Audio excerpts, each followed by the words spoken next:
आदरणीय जीतू पटवारी जी को धन्यवाद ज्ञापित करता हूं कि आपने आदरणीय दिग्विजय सिंह जी के बाद दतिया जिले का कांग्रेसी कार्यकर्ता जो पिछले 20 वर्षों से लड़ रहा है, अपनी गरिमामय उपस्थिति देकर हम सबको गौरवान्वित किया है। मध्य प्रदेश की लड़ाई आप लड़ रहे हैं और ये लड़ाई मामूली लड़ाई नहीं है। बहुत कठिन रास्ते पर आपने चलने का संकल्प लिया है और ये संकल्प कांग्रेस के जाबाज कार्यकर्ताओं और जनता के आशीर्वाद से आप 2028 में पूरा करेंगे।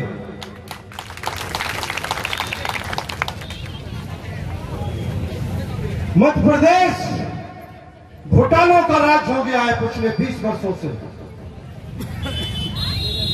आप किसी भी मंत्री पर, चाहे वो पूर्व मंत्री हो, चाहे वो वर्तमान मंत्री हो, पूर्व मुख्यमंत्री हो, वर्तमान मुख्यमंत्री हो, किसी के ऊपर कंकड़ फेंकिए, सब भ्रष्टाचार से लोटपोट है, ओतप्रोत है। पटवारी कांड, व्यापम कांड, ग्राम सेवक घोटाला कांड, परिवहन घोटाला कांड, और मध्य प्रदेश के लोग केंद्र में पहुंच गए तो वहां घोटाले ले गए और नीट घोटाला कर दिया। ये देश और प्रदेश में नौजवानों के साथ जिस तरह से छल कपट हो रहा है, प्रदेश के नौजवानों को ये लड़ाई लड़ना पड़ेगी। नौजवान जब लड़ाई लड़ता है तो सत्ता का परिवर्तन होता है और हमें उम्मीद है कि हमारे नौजवान अध्यक्ष के नेतृत्व में जो लड़ाई कांग्रेस के लोग लड़ रहे हैं, निश्चित रूप से सत्ता का परिवर्तन होगा।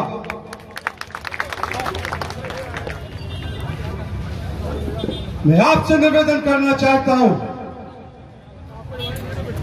दतिया के बारे में हमारे फूल सिंह बरैया जी ने, आदरणीय बरैया जी ने बहुत सारी बातें आपके सामने रखी, हमारे विधायकों ने रखी, आदरणीय खरे जी ने रखी, अवधेश भाई ने रखी। सारे लोग वाकिफ हैं और एक बात मैं और कहना चाहता हूं बड़ी विनम्रता के साथ कि मध्य प्रदेश का दतिया जिला एकमात्र ऐसा उदाहरण है जहां का कांग्रेसी कार्यकर्ता 20 साल से लड़ रहा है, जूझ रहा है। और किससे लड़ रहा है? जो अपने आप को मुख्यमंत्री पद का दावेदार कहता था। और यहां के कार्यकर्ताओं की तारीफ मैं आपसे करना चाहूंगा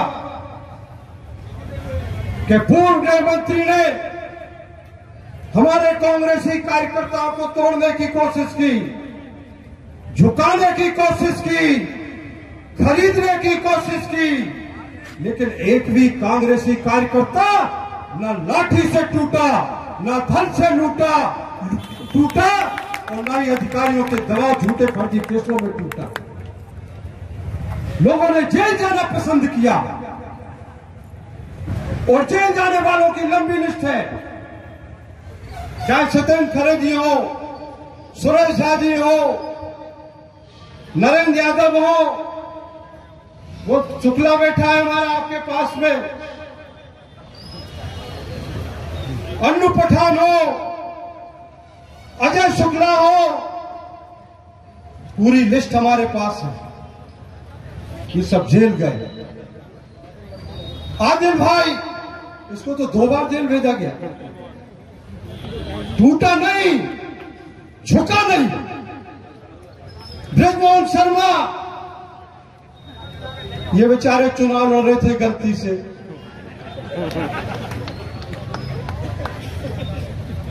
चुनाव लड़ना मुश्किल है। दीपक बोरपत्री, इन पर हमला करवा दिया। राजू दांगी, बहुत लंबी लिस्ट है, 300 की तो पहले लिस्ट थी, गृह मंत्री हटने के बाद और लंबी लिस्ट हो गई।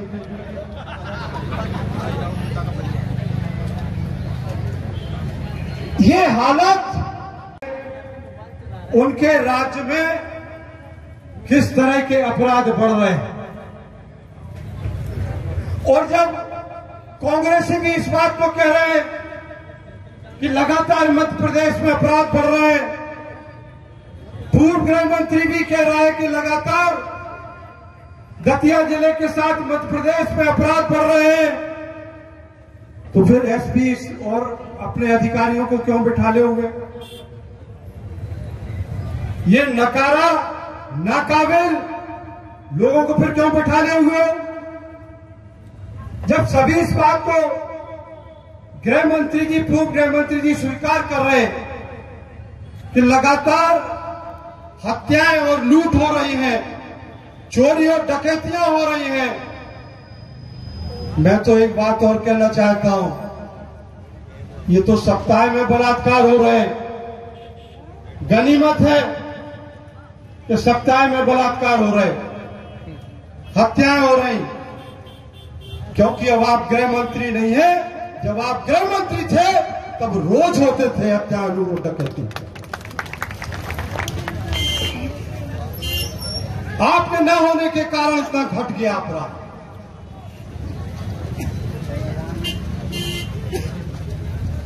मैं और ज्यादा बात, पत्ता उनके साथ साथ पतझड़ में शामिल हुए उनके परिवार के लोग, लेकिन दतिया जिले की जनता ने ऐसा पत्ता काटा कि सीधे डबरा में जाके गिरे।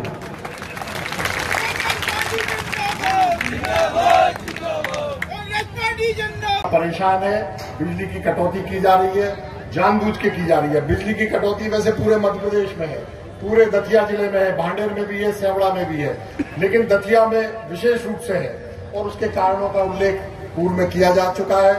भारतीय जनता पार्टी के शासन में जबरन लोगों को दबाकर, कुचलकर और डरा धमकाकर किसी तरह वोट लेने का काम किया जा रहा है, और कांग्रेस कार्यकर्ताओं से खास तौर से बदले की भावना से काम किया जा रहा है। इसकी हम घोर निंदा करते हैं, और हमेशा कभी भी अत्याचार अनाचार हो, जोर जबरदस्ती हो, तो लोकतंत्र में विपक्ष का ये दायित्व है, विपक्ष का क्या जनता का भी दायित्व है कि अपनी बात उठानी चाहिए, चीखना चाहिए, चिल्लाना चाहिए। अगर नहीं किया तो आप अत्याचारी की मदद कर रहे हैं, उसके हौसले बढ़ेंगे, वो दूसरे के ऊपर अत्याचार करेगा। यहाँ पूर्व में हमारे गृह मंत्री रह चुके डॉक्टर नरोत्तम मिश्रा जी, पूरी ताकत उनके पास थी, 15 साल से उनका राज चल रहा था, और उन्हीं के नेतृत्व में यहाँ सब जो कठिनाइयां परेशानियां खड़ी की गई हैं उनके द्वारा की गई हैं। उनके द्वारा कांग्रेस कार्यकर्ताओं को दबाने का प्रयास किया जा रहा है, झूठे केस लगाए जा रहे हैं। बिजली और पानी की तो समस्या है ही, भ्रष्टाचार एक बहुत बड़ी समस्या है। पूरे जिले में गरीब की कोई सुनवाई नहीं है, जेब में पैसा नहीं है रिश्वत देने को, कोई सुनवाई नहीं है, चाहे किसी कार्यालय में चले जाओ। पैसे वालों के काम हो रहे हैं, माफियाओं के काम हो रहे हैं, भू माफिया पनप रहे हैं, शराब माफिया पनप रहे हैं, चरस माफिया पनप रहे हैं, ये सब काम हो रहा है। इस सब का सब हम विरोध करते हैं, निंदा करते हैं, और माननीय जीतू पटवारी जी का मैं बहुत बहुत धन्यवाद दूंगा कि वो यहाँ पधारे, उनने इतना लंबा समय हमको दिया है, और खास तौर से वो लगातार पूरे मध्य प्रदेश में घूम घूम कर जनता की आवाज उठा रहे हैं, और इस अत्याचारी सरकार का प्रभावी विरोध प्रकट कर रहे हैं। आज यहाँ श्री राजेंद्र भारती जी ने खास तौर से कड़ी मेहनत करके इस कार्यक्रम का आयोजन किया है, मैं उन्हें भी धन्यवाद दूंगा। और बाकी हमारी महिला कांग्रेस भी बड़ी संख्या में। रामू गुर्जर जी कह रहे थे कि हमारे ऊपर हमला हुआ है और पिताजी को भी फंसा दिया। बुजुर्गों के ऊपर केस लगाने में थाना प्रभारियों को ये समझना चाहिए कि पिताजी माताजी तो थाना प्रभारियों के भी होते हैं, एसडीओ के भी होते हैं। तो अगर तुम हमारे माता पिता का सम्मान नहीं करोगे तो आप निमंत्रण दे रहे हैं कि आपके भी माता पिता का कोई सम्मान करेगा, ये उम्मीद नहीं रखनी चाहिए। और मैं आपसे कहूंगा कि लॉ एंड ऑर्डर दुरुस्त करके, और यही नहीं है कि यहां पर दतिया में जैसा हमारे साथियों ने कहा, उन्हीं विषय को मैं दोहराना नहीं चाहता हूं, लेकिन देश में, प्रदेश में, यहां मध्य प्रदेश में भ्रष्टाचार की आंधी चल रही है। नीट घोटाला, आप क्या समझते हैं आपके बच्चे जो स्कूल कॉलेज में पढ़ करके आए अब उनको नौकरी लगने वाली नहीं है? ये नौकरी किसने छीनी है? नौकरी भारतीय जनता पार्टी ने छीन ली। और यही नहीं, तमाम घोटाले इस मध्य प्रदेश के अंदर। और मैं आपको कहना चाहूंगा कि अभी कुछ लोग कह रहे थे कि बीजेपी तिरंगा यात्रा चला रही है। पत्रकारों ने मुझसे कहा कि तिरंगा यात्रा के बारे में आपका क्या ख्याल है? मैंने कहा तिरंगे से पहले बीजेपी को प्रेम होना चाहिए। बीजेपी को तिरंगे से कोई प्रेम नहीं है। तिरंगा देश की शान है। तिरंगे से प्रेम कैसे हो सकता है जब संविधान से प्रेम नहीं है? भारतीय जनता पार्टी कई बार कह चुकी है कि हम भारतीय संविधान को खत्म कर देंगे। तो भारतीय संविधान को खत्म कर देंगे तो लोकतंत्र को भी नहीं मानते हैं, तो देश को नहीं मानते हैं, वो तिरंगे को कैसे मानते हैं? तो मैंने उनसे कहा कि लोकतंत्र की जहां तक चर्चा करनी चाहिए तो भारतीय जनता पार्टी के लोग और भारतीय जनता पार्टी की सरकार ये वोट से चुन करके नहीं आई है। ये लूटपाट वोट की करके, गुंडागर्दी से वोट लूट करके जीत करके आए हैं। ये वोट नहीं इनको कोई देता है, ना इनके पास वोट है। नेचुरल वोट कांग्रेस के पास इतना है कि वो वोट जब एक साथ पड़ेगा तो भाजपा की जमानत बचाने वाला कोई पैदा होने वाला नहीं है। और मैं आपसे कहना चाहूंगा, ये बड़ा विषय है कि अभी 1 अगस्त को सुप्रीम कोर्ट ने डिसीजन दिया है, आपका बेटा अब नौकरी में नहीं लग सकता, क्योंकि नौकरियों में लगने के लिए शेड्यूल कास्ट और शेड्यूल ट्राइब और पिछड़ा वर्ग, इनके लिए आरक्षण की व्यवस्था बाबा साहेब अम्बेडकर ने संविधान में दी थी। वो कल के 1 तारीख के फैसले से संविधान खतरे में नजर आने लगा है। और मैं आपसे कहना चाहूंगा कि संविधान के तहत फैसला नहीं हुआ है। हम न्याय मांगने कोर्ट में जाते हैं और न्याय की जगह पर जब अन्याय मिलता है तो आंसुओं के अलावा कुछ भी नजर नहीं आता, आंसू ही निकलते हैं। और आंसू निकलना इस देश के करोड़ों लोगों के कि आपने कह दिया, 7 जजों की टीम ने 6 ने एक साथ में फैसला दे दिया कि क्रीमी लेयर वालों को बाहर किया जाएगा। मैं साथियों कहना चाहता हूं कि संविधान में क्रीमी लेयर है ही नहीं है।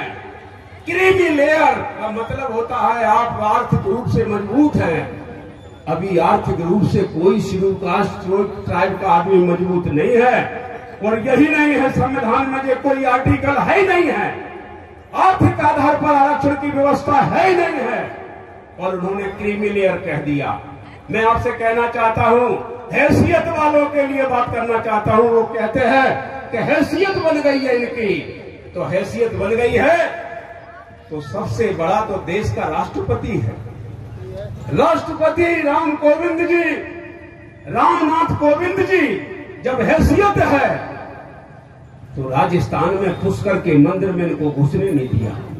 बताओ कोई हैसियत है?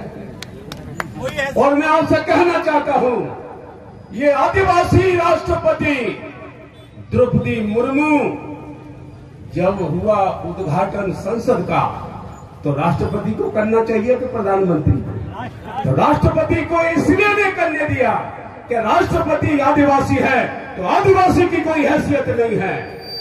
और यही नहीं, अखिलेश यादव मुख्यमंत्री बड़े राज्य के, जब उन्होंने अपना बंगला छोड़ा हारने के बाद, तब योगी जी आए तो उस बंगले को उन्होंने गंगा जल से धोया।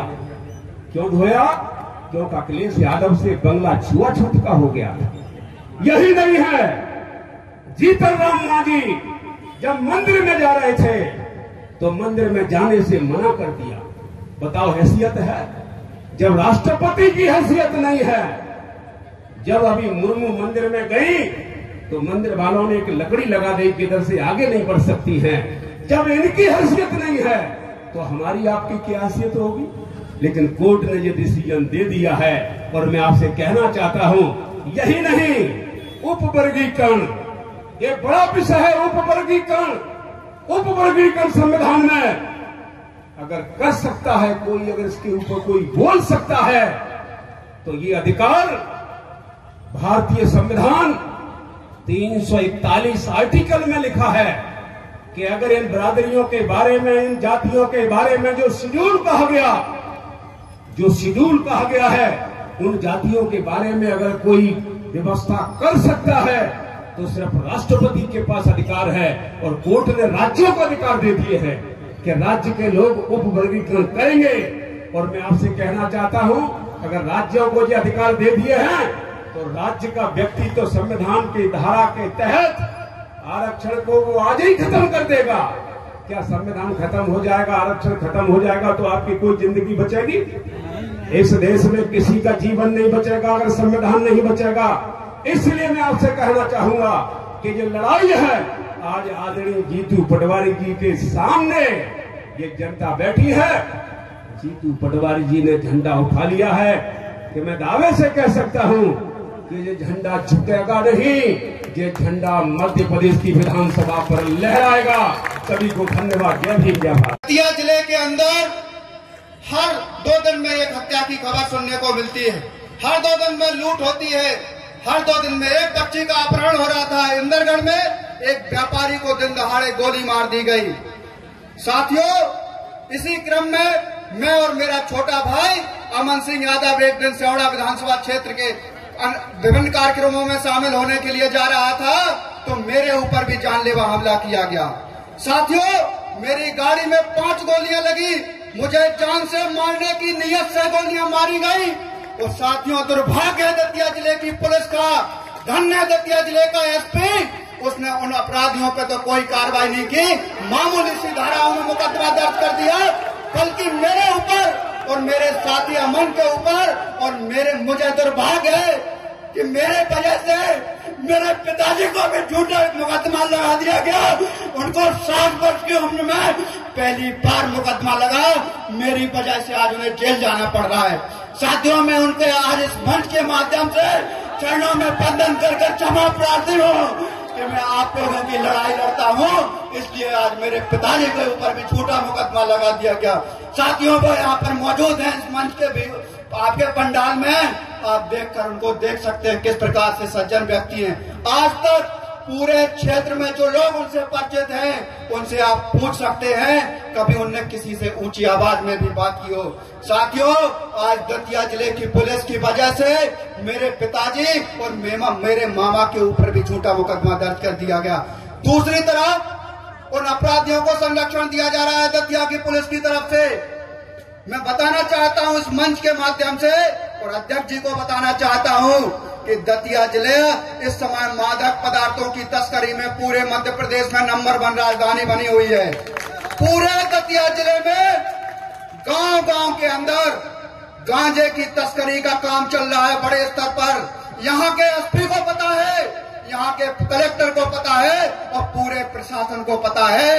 यहाँ तक भी मैं कहना चाहता हूँ कई थाना प्रभारी इस व्यापार में संलिप्त हैं। उनके संरक्षण में पूरे दतिया जिले में मादक पदार्थों की तस्करी हो रही है। साथियों, मैं आपको बता देना चाहता हूं जिस प्रकार से मैं आपके बीच दुख और दर्द में पहले जाता था, आगे भी जाता रहूंगा।